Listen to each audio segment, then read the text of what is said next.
नमस्कार कर्नल साहब, बहुत बहुत स्वागत है आपका। थैंक यू जी, नमस्कार। धन्यवाद मुझे बुलाने के लिए। Thank you very much. Sir, Bharat ने पाकिस्तान की नकेल कसने का काम शुरू कर दिया है। कल जो 2.5 घंटे तक सीसीएस की बैठक हुई, उसमें जो अहम फैसले लिए गए हैं, उसमें सबसे बड़ा फैसला जो लिया गया है वो सिंधु जल समझौते को रद्द करने का। उसके बाद तो पाकिस्तान में हर कोई रोग आ रहा है। अंजू जी, मैं आपको जब जवाहरलाल नेहरू पाकिस्तान से लौटे थे और उन्होंने इंडस वाटर ट्रीटी पर सिग्नेचर करके आए थे, तो पार्लियामेंट के अंदर डॉक्टर अंबेडकर साहब ने उनसे पूछा, ये आपने क्या किया? आपने पूरा कंसेशन पाकिस्तान को क्यों दिया? पानी हमारे यहाँ से जा रहा है और सब फायदा, सब पानी आप उनको दे रहे हो, हम अपने लिए क्या करेंगे? आपने ऐसा क्यों किया? ये सवाल पूछा गया डॉक्टर अंबेडकर साहब ने, और जवाहरलाल नेहरू ने जवाब दिया, हाँ ये सच है कि हमने पाकिस्तान को काफ़ी सारा कंसेशन दे दिया इंडस वाटर ट्रीटी में, लेकिन मैं मानता हूँ कि इससे भारत और पाकिस्तान के बीच में शांति स्थापित हो जाएगी।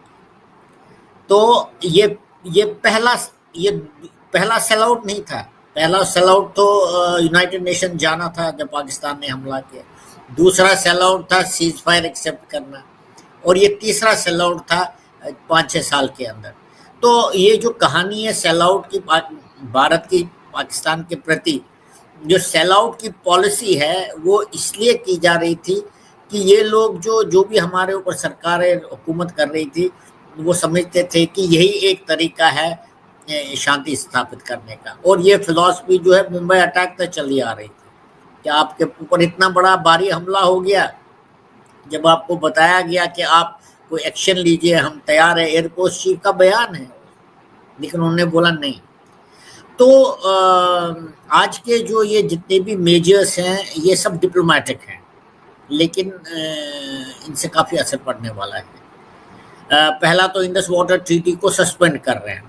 इंडस वाटर ट्रीटी के मुताबिक आपको पता है सिंध, चिनाब और झेलम का पानी जो है पाकिस्तान को मिलेगा और बाकी पानी जो है इंडिया यूज़ करेगा।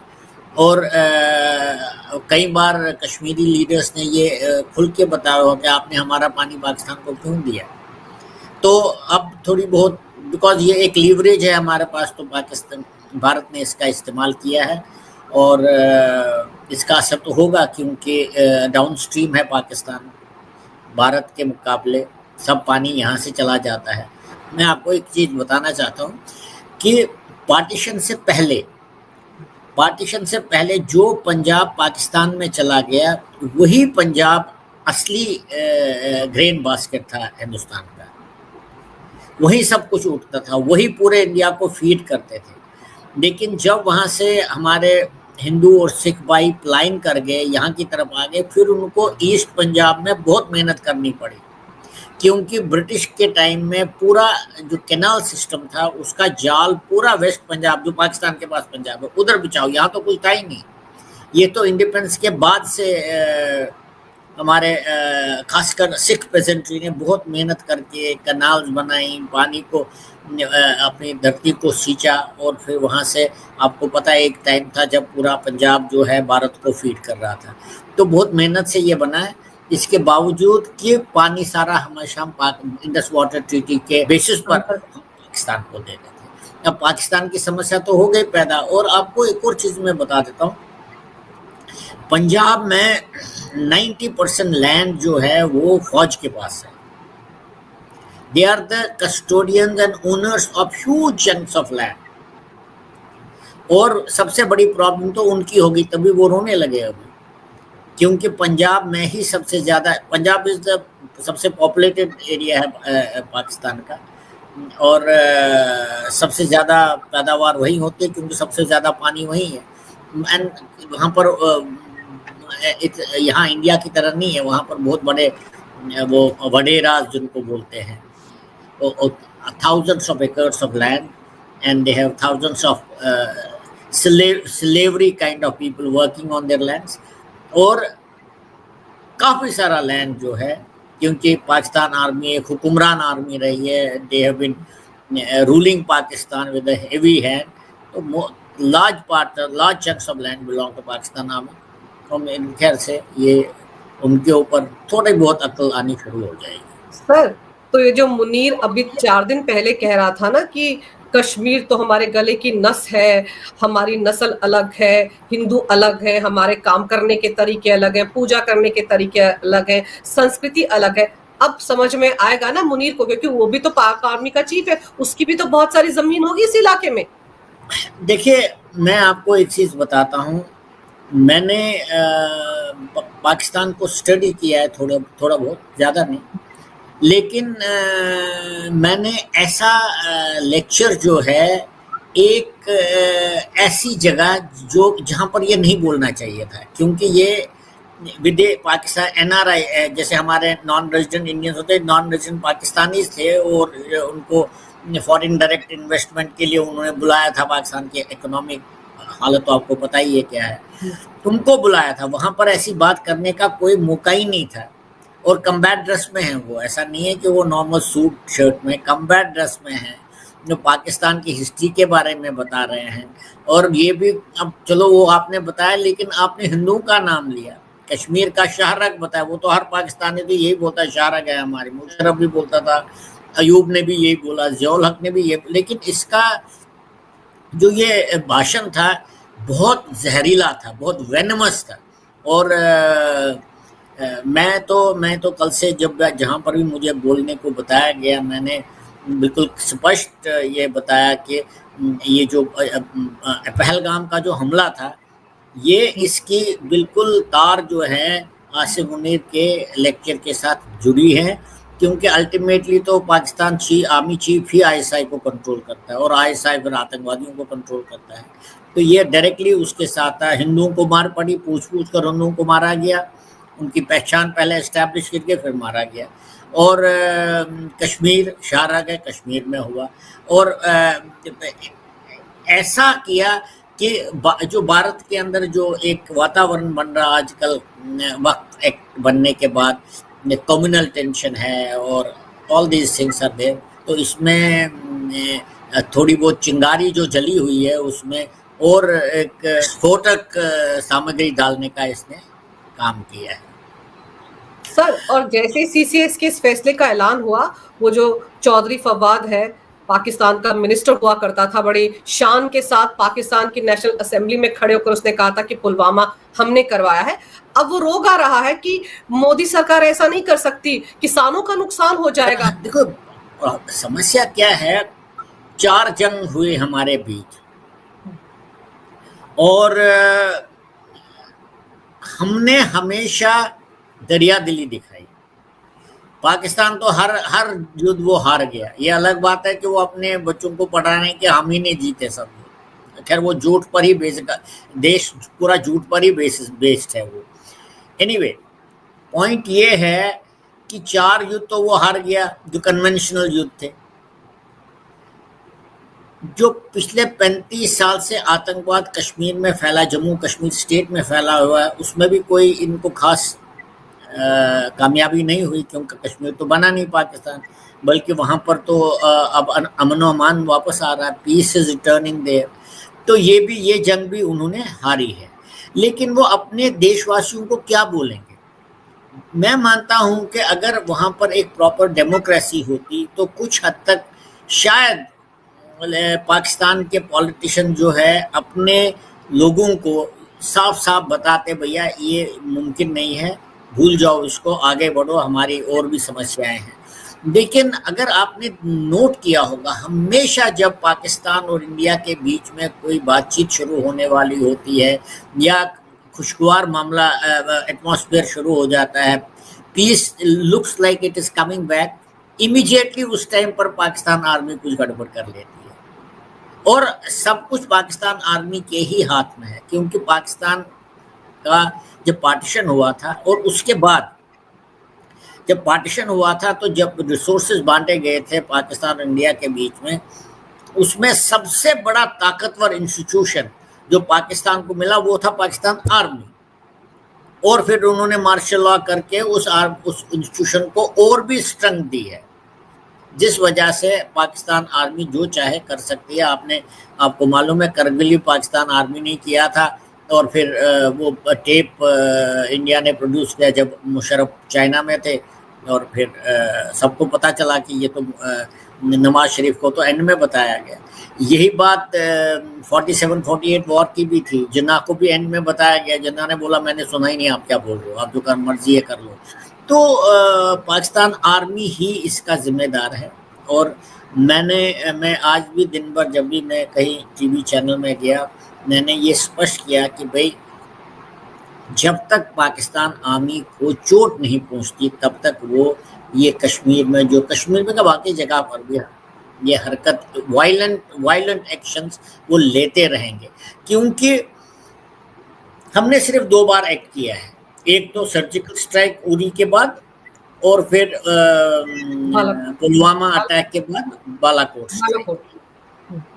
तो लेकिन पाकिस्तान तो मुझे लगता है कुछ हद तक तो कन्विंस्ड है कि भाई इंडिया कुछ करने वाला नहीं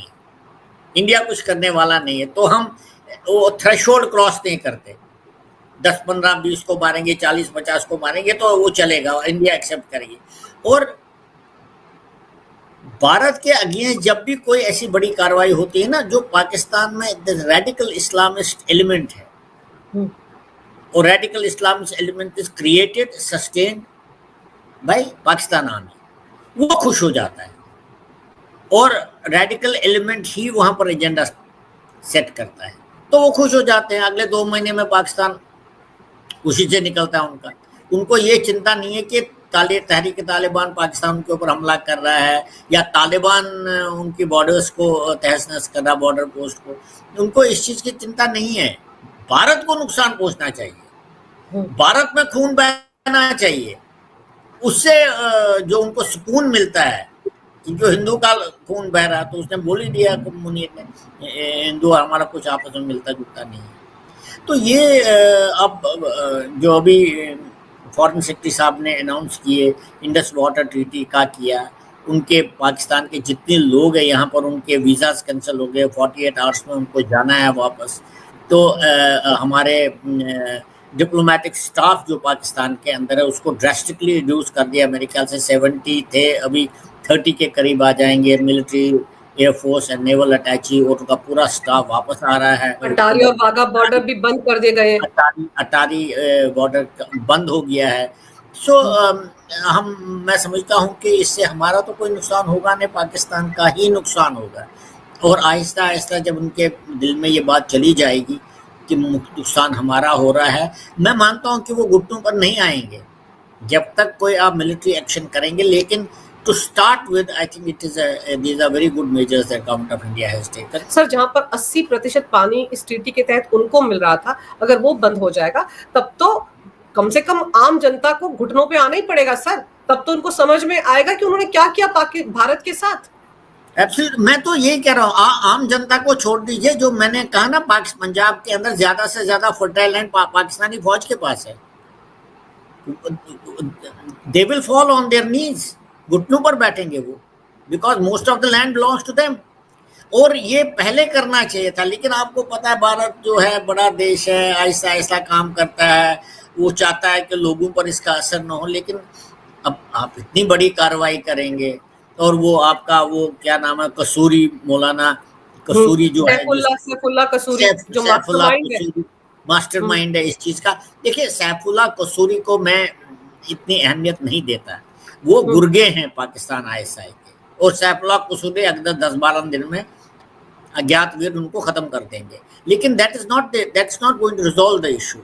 The issue will be resolved only जब पाकिस्तान आर्मी के ऊपर चोट पहुंचे, बहुत गहरी चोट पहुंचे, then only the matter will get resolved. Then only कि they will let the civilian government take a step towards peace. लेकिन जब तक पाकिस्तान आर्मी है, जब तक वो सब पाकिस्तान का सबसे पावरफुल इंस्टीट्यूशन है, जब तक वो अपने आप को इनविंसिबल मानता है, तब तक ये चलता रहेगा। इसमें ये रुकने का नाम नहीं लेगा।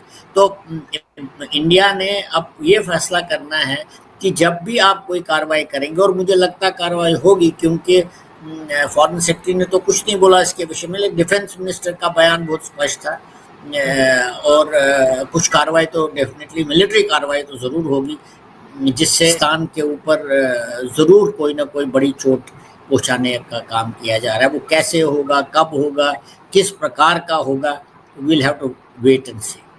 लेकिन सर ये मैसेज भी तो दिया गया है इसी बैठक में कि भारत की जो तीनों सेनाएं हैं वो हाई अलर्ट पर रहेंगी। तो अगर हाई अलर्ट पर रहने के लिए कहा गया तो इसका मतलब तो यही है कि आज नहीं, कल नहीं, परसों, 4 दिन बाद, 6 दिन बाद, 10 दिन बाद कुछ ना कुछ तो होगा। एब्सोल्युटली। देखिए, मैं जब हमारे जो पायलट पकड़े गए थे पाकिस्तान में पुलवामा अटैक के बाद, विंग कमांडर, क्या मैं नाम भूल गया, अभिनंदन अभिनंदन अभिनंदन जी, जब अभिनंदन को पकड़ा गया उधर, तो इंडिया से मैसेज आ गया उनको कि भाई उसको छोड़ दो, 24 घंटे में इसको छोड़ दो, नहीं तो हम अपने जो हमारे पास मिसाइल वगैरह सब आपके ऊपर आ जाएंगे। तो उनके फॉरेन मिनिस्टर ने सेनेट में आकर स्टेटमेंट दिया है। ये तो यूट्यूब सब जगह है, ये घूम रहा है ये, कि बाजवा उनके पास आगे जो चीफ थे और की टांगे थरथरा रही थी कि पाकिस्तान वहां से मैसेज आया है डीजीएमओ की तरफ से कि आप अभिनंदन को छोड़ दीजिए और नहीं तो तैयार रहिए, हम आपके ऊपर मिसाइल दागने वाले हैं। तो वो कह रहा उसके, वो तो घबराया हुआ था।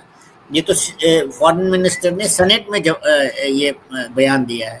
तो ये इंडिया एक्चुअली नहीं करना चाहता एस्केलेट मैटर्स को, लेकिन हमारे पास अभी उन्होंने कोई ऑल्टरनेटिव नहीं छोड़ा, हमारे पास ऑप्शन ही नहीं छोड़ा, क्योंकि जिस प्रकार से ये बर्बरता पूर्वक किलिंग्स हुई हैं, मतलब अनइमेजिनेबल। मतलब क्या बोल सकते हैं, हमने फौज में बहुत नौकरी करी ऐसे इलाकों में, कई लोगों को देखा हमारे दाएं बाएं शहीद होते हैं, पाकिस्तान के लोग भी मिलिटेंट्स भी कुत्ते की मौत मरते हैं, लेकिन ये तो बिल्कुल कायराना हरकत है। आप पूछते हो उनसे और बोलता नहीं मैं मुसलमान नहीं हूँ, हिंदू हूँ तो आप मारो, जो बोलता नहीं मैं मुसलमान हूँ तो बोला कलमा पढ़ो, अगर किसी को कलमा आया भी फिर चलो पतलों निकाल कर दिखाओ वेदर यू आर सर्कमसाइज्ड और नॉट। मतलब दरिंदगी की हद होती है। मतलब after all there is not an iota of humanity left in them, so what do you do, how do you deal with them? और इनके हाथ पर आईएसआई का हाथ है, इनके हाथ पर पाकिस्तानियों का हाथ है, और कुछ कईयों के इस पर कश्मीरियों का भी हाथ है। बिल्कुल, स्थानीय लोगों की पूरी सपोर्ट है सर, सपोर्ट है। नहीं तो आप बताइए मेरे को, पहलगाम कहाँ है, लाइन ऑफ कंट्रोल कहाँ है? 200-300 किलोमीटर। अगर आप उरी से आएंगे तो ओवर 200 किलोमीटर। अगर आप पुंछ राजौरी से आकर फिर आप मुगल रोड क्रॉस करके शुपियन में आएगा, एज फार। तो ऐसा तो है नहीं कि ये कल ही आए, ये थे वहां पर, और ये जंगलों में नहीं रह रहे हैं। अभी सितंबर में उन्होंने जेडमोर टनल पर जो टनल बन रही उधर अटैक किया। वो इलाका जनरल एरिया वही है, आप पहाड़ के इस तरफ जाओ तो पहलगाम है, पहाड़ के उस तरफ जाओ बालतल और वो जमा एरिया आ जाता है। तो पॉइंट ये है कि ये लोग हैं, ऐसा है नहीं कि वो जंगलों में ही रह रहे हैं, ये घरों में रह रहे हैं, लोगों के घरों में रह रहे हैं, क्योंकि रेडिकलाइजेशन तो कश्मीर में खत्म हुई नहीं। वो कुछ भी वो अपने, क्योंकि वहाँ टूरिस्ट इनफ्लो है, करोड़ों रुपया वहाँ वो पंप इन हो रहा है, तो उनका उसमें वेस्टेड इंटरेस्ट है, लेकिन रेडिकलिज्म तो खत्म हुआ नहीं। आज महबूबा मुफ्ती जा रही है वो प्लग कार्ड लेकर के, हाँ ये गलत हुआ, ये हुआ। अरे तुम्हारे साउथ कश्मीर में तुम इलेक्शन जीती, वो तुम्हारा इलेक्टोरल गढ़ था, वहाँ कौन समर्थन दे रहा था? वो यही तो मिलिटेंट तो आपको समर्थन दे रहे थे। कश्मीर में भी सपोर्ट सिस्टम कुछ हद तक तो सुधर गया है, लेकिन अभी भी support system existing, overground workers है वहाँ पर। ये नेशनल कॉन्फ्रेंस का आगा रोहला ने क्या statement the? He is an important member parliament, उसने क्या स्टेटमेंट दी 3-4 दिन पहले? बोला कि इतने भारत से टूरिस्ट यहाँ आते हैं, that is a cultural invasion of Kashmir. जो बात मुनीर कह रहा था सर, जो मुनीर कह रहा था, बिल्कुल वैसी बात है ये, वैसी बात है ये। सो ऐसा नहीं है कि वो लोग, इनफैक्ट मैं तो government of India should arrest him, how dare he say like that. Problem ये है कि हम भी इतने सॉफ्ट हैं, हम भी वो डेमोक्रेटिकली काम करना चाहते हैं, हिंदू वे ऑफ लाइफ है हमारा, बट ऐसे तो काम चलेगा नहीं, and then our people have to suffer. और फिर सर, अभी जैसे तहव्वुर राणा आया 2008 के मुंबई आतंकवादी हमले का मुख्य आरोपी, कितनी मुश्किल से भारत उसको लेकर आया है, एक्स्ट्रेडिशन हुई है उसकी। तो अब वो भी तो पोल पट्टी खोलेगा ना, अभी एनआईए की कस्टडी में चल रहा है, वो भी तो बताएगा कि वो कलावा बांध कर क्यों आए थे भाई, उनके हिंदू आई कार्ड क्यों थे।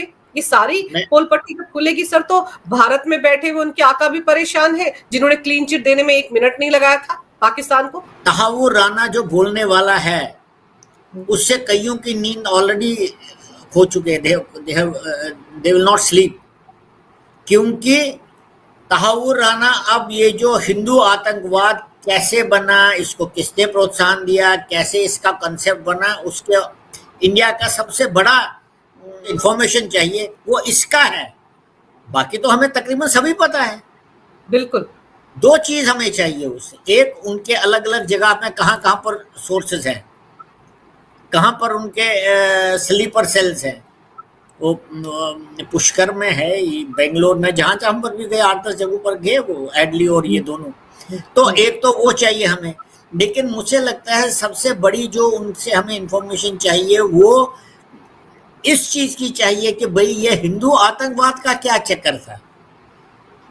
ही वॉज मास्टरमाइंड थे ये प्लॉट के, तो ये तो बताएगा उन्होंने कलावा किसने पहना है, उसको हैदराबाद का किसने बनाया कसाब को, या सभी के अपनी अपनी आइडेंटिटी, कोई का बेंगलोर से था, कोई हैदराबाद से, कोई तमिलनाडु से था, कहीं तक सबने अपनी अपनी आइडेंटिटी बनाई थी। और अगर कसाब नहीं मिलता, पकड़ा नहीं जाता जिंदा, तो हिंदू आतंकवाद तो एस्टेब्लिश हुआ होता, सरकार क्यों नहीं की।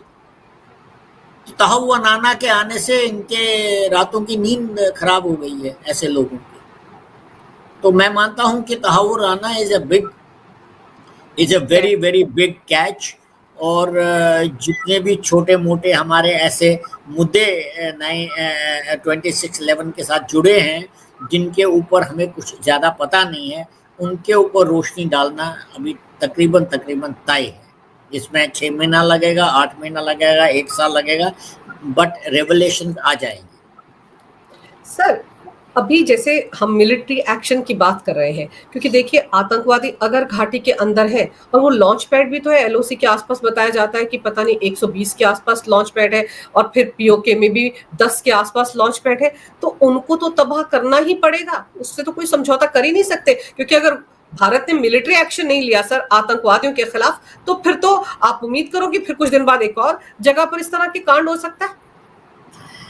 देखिए, जब बालाकोट स्ट्राइक हुआ था, वो स्ट्राइक इतने दिन के बाद क्यों हुआ और उसी टाइम क्यों हुआ? क्योंकि उस दिन बालाकोट में कम से कम 250 से 300 आतंकवादी थे।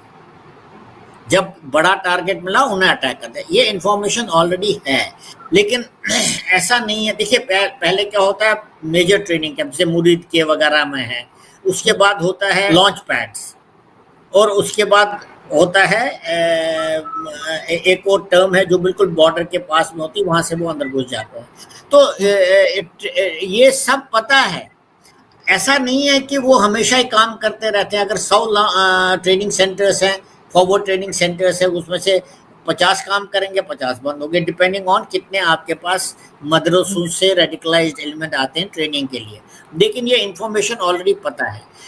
लेकिन इस इंफॉर्मेशन को, इसके ऊपर हमला करने से पहले इसको लास्ट मिनट अपडेशन रिक्वायर्ड होती है आपके इलेक्ट्रॉनिक सर्विलेंस से, लेकिन उससे ज्यादा ह्यूमन जिसको बोलते हैं ह्यूमन इंटेलिजेंस, जो हमारे सोर्सेज वहां बैठे हैं, वो आपको बता देंगे कि आज यहाँ पर कितने लोग हैं। सर अभी आए हैं, अगले 8 घंटे में यहाँ रहेंगे, तो आप इमीडिएटली आपको अगले 8 घंटे में ऑपरेशन लॉन्च करना पड़ेगा।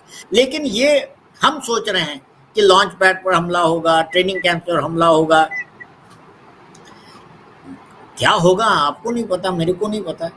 और यही एक तरीका नहीं है पाकिस्तान आर्मी के साथ डील करने का, हजारों तरीके हैं हमारे पास। एयरफोर्स है, नेवी है, आर्मी है। जरूरी नहीं कि आर्मी का ही हमला हो, जरूरी नहीं है कि एयरफोर्स का ही हमला हो सकता है नेवी का इस्तेमाल हो सकता है लॉन्ग रेंज मिसाइल्स ही, क्योंकि ऐसे मिसाइल्स हैं आजकल जो आपको हिंदुस्तान में बैठकर आप पूरे पाकिस्तान को कवर कर सकते हैं। लेकिन इसमें हमें ये भी ध्यान देना है कि जब आप कोई भी कदम उठाते हैं, तो जो रिएक्शन होगा, आपको 3-4 स्टेप्स आगे सोचना पड़ेगा, रिएक्शन क्या होगा। बिल्कुल। तो क्या वो रिएक्शन आप डील कर सकते हैं? रिएक्शन कहाँ पर होगा? So it's not that simple, बहुत बहुत गहराई से सोचना पड़ता है, और फिर ही आप कोई ऐसा इमीडिएट कदम उठा सकते हैं। लेकिन मेरा अपना मानना ये है कि 100% मिलिट्री एक्शन होगा। वो लाइन ऑफ कंट्रोल पर होगा, वो पीओके में बने हुए लॉन्च पैड्स के ऊपर होगा, ट्रेनिंग कैंप्स के ऊपर होगा, पंजाब में जो ट्रेनिंग कैंप होगा वहाँ होगा, जो ये लश्कर तैयबा के बड़े बड़े इदारे हैं सबके बारे में मालूम है हमें, वहाँ होगा, या पाकिस्तान के मिलिट्री एसेट्स के ऊपर होगा। इसी क्या होता है जब आप लॉन्च पैड पर हमला करते हैं, वहाँ कौन है, वहाँ कौन बैठे हैं? आतंकवादी बैठे। वो तो मदरसा की तालीम के, वो तो घर से निकले 10 साल के, मदरसा की जो एजुकेशन होती है उसके बाद जो रेडिकलाइज एलिमेंट है उनको ट्रेनिंग के लिए भेजते हैं, किसी को मुरीद के भेजते हैं, किसी को खैबर पख्तूनख्वा भेजते हैं। जब वो पूरा तैयार होता है मरने के लिए तो वो उसको फिर भेजते हैं कश्मीर में। तो इनका नुकसान होने से तो किसी पाकिस्तान आर्मी को फर्क नहीं पड़ता है। पाकिस्तान आर्मी के ऊपर आपको जरूर कुछ न कुछ करना पड़ेगा जिससे पाकिस्तान आर्मी को नुकसान हो। जैसे यहाँ इंडियन आर्मी को नुकसान होता है ना, जब वो आकर हमला करते हैं, इंडियन आर्मी पर हमला कर, राष्ट्रीय राइफल पर, हमारे सिक्योरिटी पर, वैसे ही पाकिस्तान आर्मी को तो कोई हमला हुआ ही नहीं अभी तक। तो पाकिस्तान आर्मी तो रूलर्स हैं वहाँ के, वो मजे ले रहे हैं।